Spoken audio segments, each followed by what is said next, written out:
ప్రస్తుతం Telangana assembly media point దగ్గర కేటీఆర్ మాట్లాడుతున్నారు. ఇప్పుడు అలా చూద్దాం.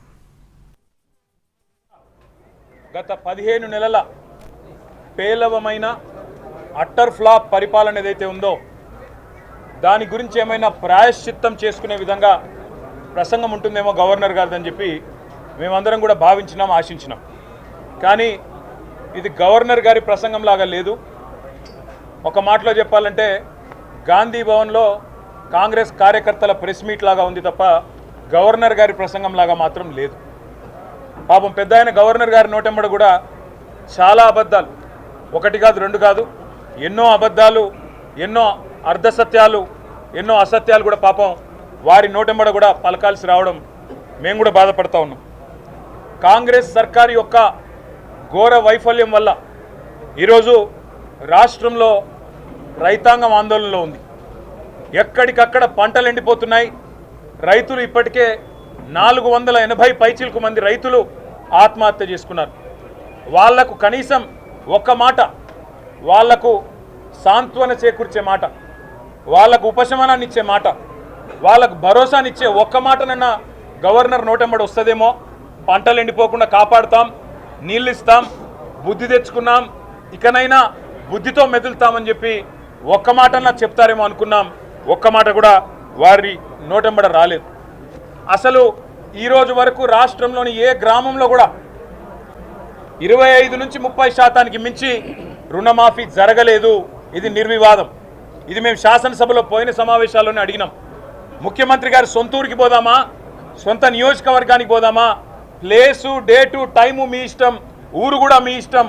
ఒక్క ఊళ్ళే 100% రుణమాఫీ అయితే మేమందరం రాజీనామా చేసి పోతామని చెప్పి కూడా చెప్పినాం. కానీ మళ్ళీ ఈరోజు గవర్నర్ గారి నోటెంబడ రుణమాఫీ అయిపోయింది, లక్షలాది మంది రైతులు సంతోషంగా ఉన్నారు అని చెప్పి అబద్ధాలు చెప్పించి గవర్నర్ గారి స్థాయిని కూడా దిగజార్చి ఈ కాంగ్రెస్ ప్రభుత్వం మళ్ళొక్కసారి తన భ్రష్టత్వాన్ని, తన నీచత్వాన్ని బయటపెట్టుకుంది. పెట్టుబడి సాయం అందని రైతులు రుణమాఫీ కాక, పెట్టుబడి సాయం జరగక, కేసీఆర్ గారి టైంలో ఉండే రైతు బంధును కూడా కనీసం అమలు చేసే పరిస్థితి లేక ఆగమాగమైపోతుంటే ఇవాళ రైతు బంధు మొత్తం అందింది. అది మాత్రమే కాకుండా రైతు కూలీలకు కూడా సాయం చేస్తున్నామని చెప్పి గవర్నర్ గారి నోటెంబడ ఇవాళ అబద్ధాలు చెప్పించడం అంటే గవర్నర్ గారికి కూడా అవమానం. ఇది వారు కూడా గుర్తించాలని చెప్పి కూడా మేము కోరుతా ఉన్నాం. సాగునీటి సంక్షోభం రోజు రోజుకు తీవ్రమవుతా ఉంది. కేవలం కేసీఆర్ గారి మీద గుడ్డి ద్వేషంతో, మా పార్టీ మీద గుడ్డి కోపంతో అక్కడ మేడిగడ్డను రిపేర్ చేయకుండా 15 నెలలు ఎండబెట్టడం వల్ల ఇవాళ మొత్తం గోదావరి పరివాహక ప్రాంతంలో ఎండిపోతున్న ప్రతి ఎకరా పంటకు బాధ్యత తీసుకోవాల్సింది రేవంత్ రెడ్డి అనే ఈ ముఖ్యమంత్రి. రేవంత్ రెడ్డి అనే చేతగాని ముఖ్యమంత్రి వల్ల ఈరోజు రాష్ట్రంలో లక్షలాది ఎకరాల్లో పంటలు ఎండిపోతుంటే, ఆ పంట ఎండిపోయి అవస్థలు పడుతున్న రైతులు, తమ పొలాన్ని నిప్పు పెట్టుకుంటున్న రైతులు, తమ పొలంలో ఇవాళ గొర్రెలను మేకలను మేపుతున్న రైతులు వాళ్ళు ఎదురు చూసిండ్రు గవర్నర్ గారి ప్రసంగం నుంచి. ఒక్క మాటన్న వస్తుందేమో, మేము పంటలను ఎండిపోకుండా కాపాడుతాం, మేమున్నాం, ఈ ప్రభుత్వం భరోసా ఇస్తున్నది, మీకు రిపేర్ చేస్తాం మేడిగడ్డను, ఇన్ని రోజులు కేసీఆర్ గారి మీద గుడ్డి కోపంతో తప్పు చేసినాం అని ప్రాయశ్చిత్తం చేసుకుంటారు అనుకున్నాం. ఆ సోయి కూడా ఈ ప్రభుత్వానికి లేదు. కనీసం ఒక్క మాట మాత్రంగా కూడా ఎండుతున్న పంటలు, సాగునీటి సంక్షోభం, 480 మంది రైతుల ఆత్మహత్యలు, వాటి గురించి ఒక్క మాట కూడా మాట్లాడకపోవడం అంటే రేవంత్ రెడ్డి ప్రభుత్వం యొక్క ప్రాధాన్యతలు ఎట్లా ఉన్నాయో దీన్ని బట్టే అర్థం చేసుకోవచ్చు. ఇవాళ భారతదేశంలో బహుశా ఏ రాష్ట్ర సెక్రటేరియట్లో జరగని అత్యంత ఘోరమైన, నీచమైన పరిస్థితి మన రాష్ట్ర సెక్రటేరియట్లో జరిగింది. 20% కమిషన్ ఇయ్యందే ఇక్కడ బిల్లులు వస్తలేవని చెప్పి కాంట్రాక్టర్లు ఆర్థిక శాఖ మంత్రి, ఉప ముఖ్యమంత్రి గారి ఛాంబర్ ముంగట ధర్నా చేసే పరిస్థితి రాష్ట్రంలో బహుశా ఎన్నడూ కూడా గతంలో లేదు. మరి భారతదేశంలో కూడా బహుశా ఎక్కడా లేదని నేను అనుకుంటా ఉన్నా. ఇవాళ 20% కమిషన్ తప్ప విజన్ లేని ప్రభుత్వం ఇది. ఈ విజన్ ఉంది, ఆ విజన్ ఉంది, AI, డేటా సైన్సెస్ అని పెద్ద పెద్ద మాటలు. విజన్ లేదు, మన్ను లేదు, కమిషన్ తప్ప. No vision, only commission, only 20% commission అనే విధంగా ఇవాళ ప్రభుత్వాన్ని నడుపుతూ, ఢిల్లీకి మూటలు పంపుతూ, ఇక్కడ చిన్న కాంట్రాక్టర్లను, సర్పంచ్లను, చిన్న చిన్న వ్యక్తులను వేధించి చివరికి ఓవర్సీస్ స్కాలర్షిప్లు ఇవ్వకుండా, గురుకులాల్లో తిండి పెట్టకుండా ఈరోజు పిల్లల్ని చంపుతున్న అరాచక ప్రభుత్వం రేవంత్ రెడ్డి ప్రభుత్వం, కాంగ్రెస్ ప్రభుత్వం. కనీసం గురుకులాల్లో ఉండే అధ్వాన్నమైన పరిస్థితుల గురించి ఒక్క మాట చెప్తారేమో అనుకున్నాం. దాని గురించి ఒక్క మాట లేదు.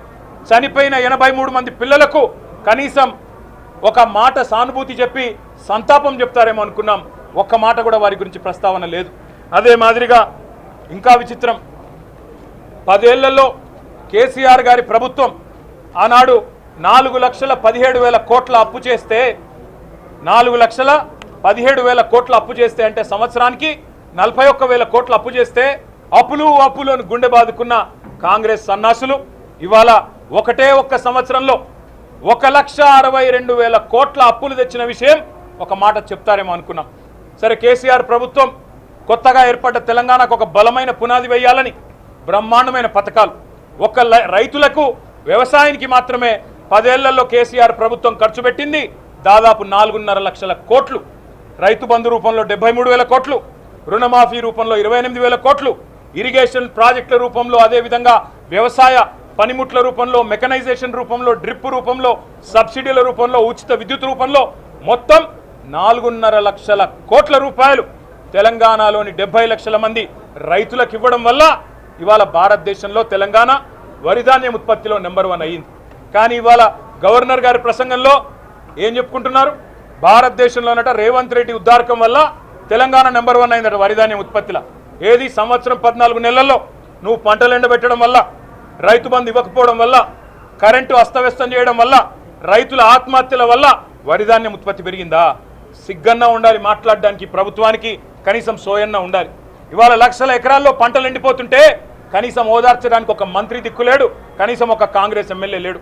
ఊళ్ళల్లో పోతే కాంగ్రెస్ ఎమ్మెల్యేల్ని తరిమి కొడుతున్నారు. ఏది రైతు బంధు, ఏది రుణమాఫీ, ఎక్కడ తెచ్చిండ్రు మీరంతా అని చెప్పి ఊళ్ళల్లో ఇవాళ తరిమి కొడుతున్న పరిస్థితులను దాచిపెట్టి